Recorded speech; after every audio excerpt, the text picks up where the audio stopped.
మన ప్రభువును రక్షకుడునైన యేసుక్రీస్తు నామములో అందరికీ శుభాభివందనములు. ఈరోజు దేవుని యొక్క వాక్యము కీర్తనల గ్రంథము 9వ అధ్యాయము 9వ వచనము. నలిగిన వారికి తాను మహాదుర్గమగును, ఆపత్కాలములో వారికి మహాదుర్గమగును. దేవుడు చెప్తున్నారు నలిగిన వారిని గూర్చి.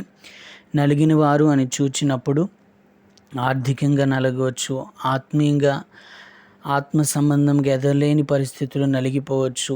ఇంకా అనేక మంది చేత గాయపరచబడి, హింసించబడి, చెప్పుకోలేనటువంటి బాధలు, ఇబ్బందులు పడుతూ, కన్నీళ్ళని అన్నపానాలుగా భుజిస్తూ, వేదనకరమైన పరిస్థితుల్లో నలిగిపోయిన స్థితిలో ఉన్నవి వారిని గూర్చి దేవుడు చెప్తున్నాడు. తానంట వారికి ఎలా ఉంటాడంటే మహాదుర్గంగా ఉంటాడంట. అలాగే ఆపత్కాలంలో వారికి మహాదుర్గంగా ఉంటానని దేవుడు మనకు సెలవిస్తూ ఉంటున్నారు.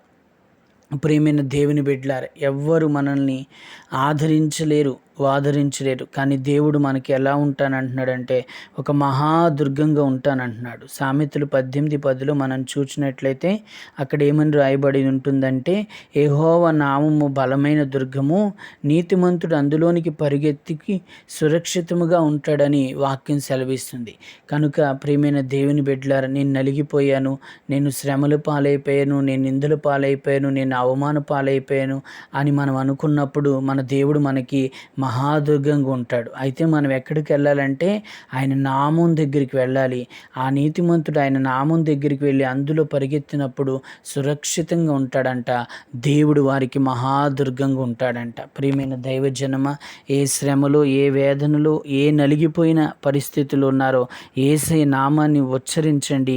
నిశ్చయముగా ఆయన నామములో ఆయన ఎలా ఉంచుతాడంటే ఆయన నామం దగ్గరికి పరిగెత్తినప్పుడు సురక్షితంగా ఉంచుతాడు. ఆయన ఒక బలమైన దుర్గముగా మనకుంటాడు. ఆ బలమైన దుర్గం అని చూసినప్పుడు ఆ దుర్గం అనేది చాలా ఎత్తుగా ఉంటుంది, ఒక ప్రాకారం వలె ఎత్తుగా ఉంటుంది. ఆ దుర్గాన్ని దాటి ఎవ్వడు మనల్ని బాధించేవాడు, హింసించేవాడు ఆ దుర్గాన్ని దాటి, ఆ మహాదుర్గమైన యేసయ్య నామాన్ని దాటి మన యొద్దకు రాలేడు.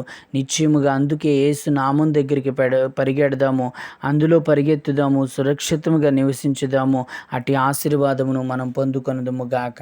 ప్రార్థన. కృపగల దేవా, దయగలిగిన రాజా, మీరు మాతో మాట్లాడారు. నలిగిన వారికి మహాదుర్గముగా, ఆపత్కాలంలో ఉన్న వారికి మహాదుర్గముగా ఉంటానని చెప్పారు నాయన. నిన్నే దుర్గముగా పెట్టుకుని ప్రభా మేము జీవించినట్లుగా సహాయించి, ప్రజలు ఏ ఏ సమస్యల చేత నలిగిపోతూ, బాధించబడుతూ, గాయపరచబడుతూ జీవిస్తూ ఉంటున్నారో ప్రభా తండ్రి, నలిగిన స్థితిలో, ఆపత్కాలములో జీవించున్న స్థితిలో ఉన్న ప్రతి ఒక్కరికి నీవు మహాదుర్గముగా ఉండు ప్రభా. నీ నామమే బలమైన దుర్గమని నీ వాక్యం సెలవిస్తుంది.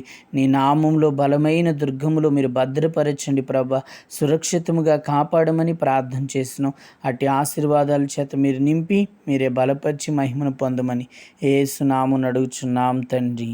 ఆమేన్.